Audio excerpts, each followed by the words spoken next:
Complex sentence के अंदर हमने एक क्लोज कर ली थी नाउन क्लोज, अब ये दूसरी क्लोज है एडजेक्टिव क्लोज। बहुत ज़्यादा आती है, फिल इन द ब्लैंक में कभी कभी वर्ड दे देते हैं। नाउन क्लोज में जैसे फिल इन द ब्लैंक में दैट दे दिया, इफ दे दिया, व्हाट दे दिया, वाई दे दिया, तो आपको पता होना चाहिए कौन सा आना है। मतलब कहने का मतलब कंप्लीट नॉलेज अगर चाहिए तो आपको सबको काम करना पड़ेगा। एडजेक्टिव क्लोज के अंदर क्या है, कौन कौन से वर्ड ज़्यादा आते हैं? तो एक तो फैमिली है, ये पूरी फैमिली है। पहले वर्ड करते हैं हु, ठीक, ये पूरा वर्ड है, पूरी फैमिली है, हु, हुम और हुज। क्लियर? ये तीन वर्ड की पूरी फैमिली है और ये व्यक्ति के लिए आता है, पर्सन्स के लिए, व्यक्ति के लिए आता है, व्यक्ति, ठीक है, हु। एग्जाम्पल करते हैं, मान लो लिखा मिला I know a boy full stop he is rich. वैसे सिंथेसिस के अंदर, ग्रामर के अंदर हम कभी मीनिंग, टेंस, मीनिंग वगैरह नहीं देखते, लेकिन सिंथेसिस के अंदर हमें मीनिंग देखना होता है आइडिया लेने के लिए। मैं एक लड़के को जानता हूं, वह अमीर है। किसके बारे में बात चल रही है? एक लड़के के बारे में, बस ये समझना है। तो जब एक लड़के के बारे में बात चल रही है तो उस लड़के को ले लो और उसके बाद हु लगा लो, ठीक, और यहां से इसका सब्जेक्ट हटा दो। और जो हु की हिंदी आती है जो या जिसने। मैं एक लड़के को जानता हूं जो अमीर है, जो अमीर है। बस ये बात ध्यान रखना कि ये जो वर्ड होते हैं, मैंने आपको एक बार बताया था रिलेटिव प्रोनाउन में, ये वही वर्ड है रिलेटिव प्रोनाउन। ये जो इनसे पहले एंटीसीडेंट होगा वो व्यक्ति है, तो व्यक्ति के बारे में बात चल रही है, उसी व्यक्ति से बाद में ये आना चाहिए, उस या हु से पहले वो व्यक्ति आना चाहिए जिसके बारे में बात चल रही है।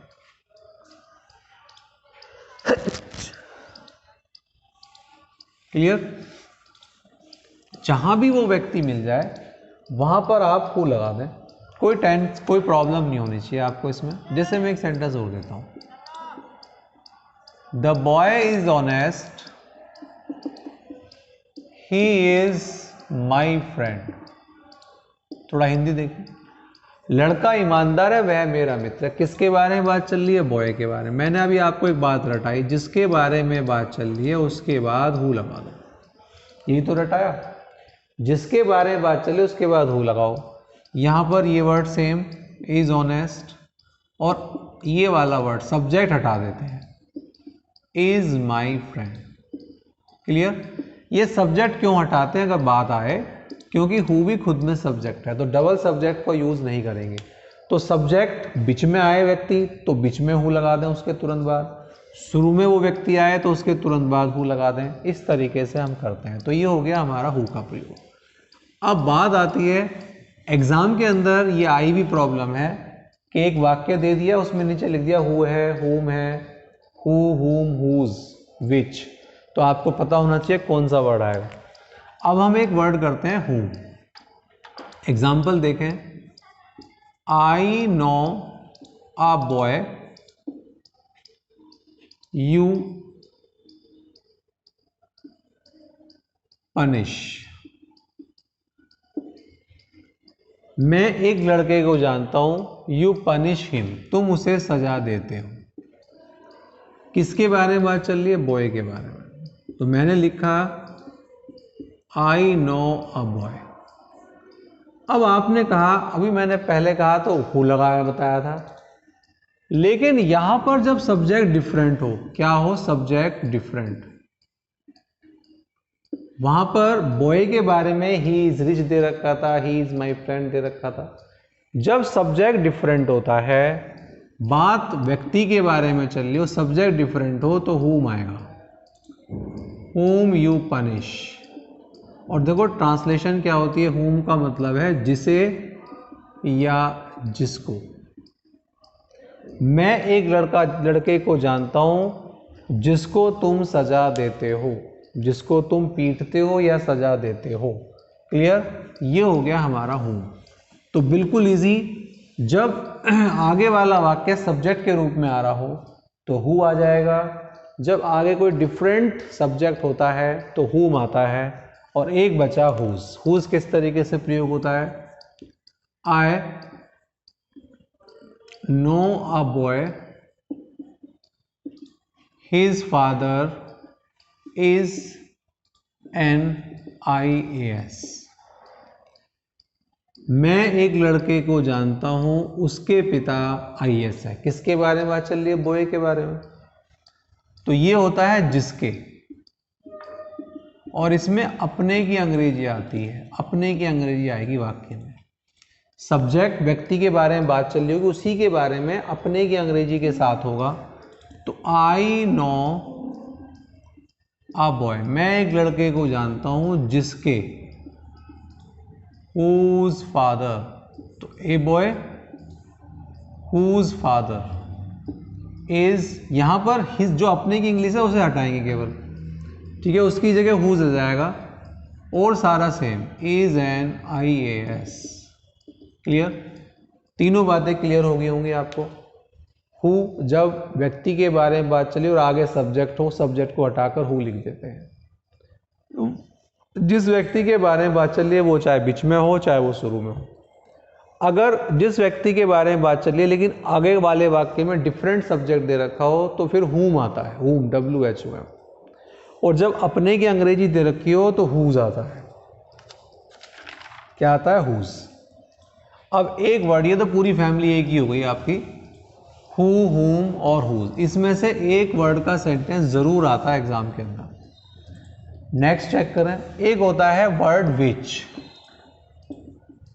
विच नॉन लिविंग के लिए आता है, यानी कि वस्तु के लिए आता है। तरीका वही है कि जिस वस्तु के बारे में बात चल रही है उसके तुरंत बाद विच आना चाहिए। जैसे example, I bought a book full stop, the book was very costly. मैंने एक किताब खरीदी थी, किताब बड़ी महंगी थी। किसके बारे में बात चल रही है? बुक। तो बुक के तुरंत बाद विच लगा दो। आई bought a book which. Antecedent ध्यान रखना कि इन वर्ड से पहले एंटीसीडेंट आएगा। इसको हटा दो, विच इसके स्थान पर आ गया। Was very costly. तो I bought a book which was very costly. इसके अंदर एक वर्ड। अब मान लीजिए मैं आपसे फिर वही वाली बात, जैसे हूं मैंने ऐसे करा, मैं आपसे कहूं the book is costly, it is interesting. पहले देखें किसके बारे में बात चली है? बुक के बारे में। जब बुक के बारे में बात चल रही है तो बुक के तुरंत बाद विच लगा दें। रटे ना, समझें। द बुक विच आ गया, बुक के बाद लगा दें विच। इज कॉस्टली, आगे में से सब्जेक्ट हटा दो, इज इंटरेस्टिंग। ठीक। लास्ट सेंटेंस, लास्ट वर्ड इस एडजेक्टिव क्लोज का,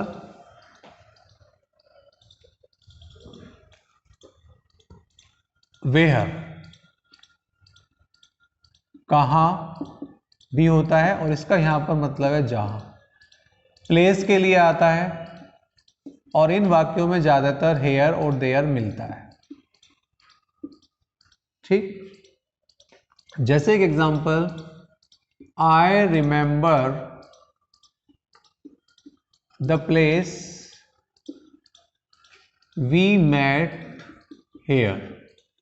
हेयर आ गया, मुझे वो स्थान याद है जहां हम मिले थे। तो स्थान के बारे में आ रहा है, तो I remember the place where we met. Where we met. Clear? Where we met, ये कंप्लीट हो गया। कोई दिक्कत नहीं इसके अंदर, वेयर वाला। चलो इसको इतना रखेंगे। एक्सरसाइज में एक आधा वर्ड बचेगा तो उसको मैं आपको बताऊंगा।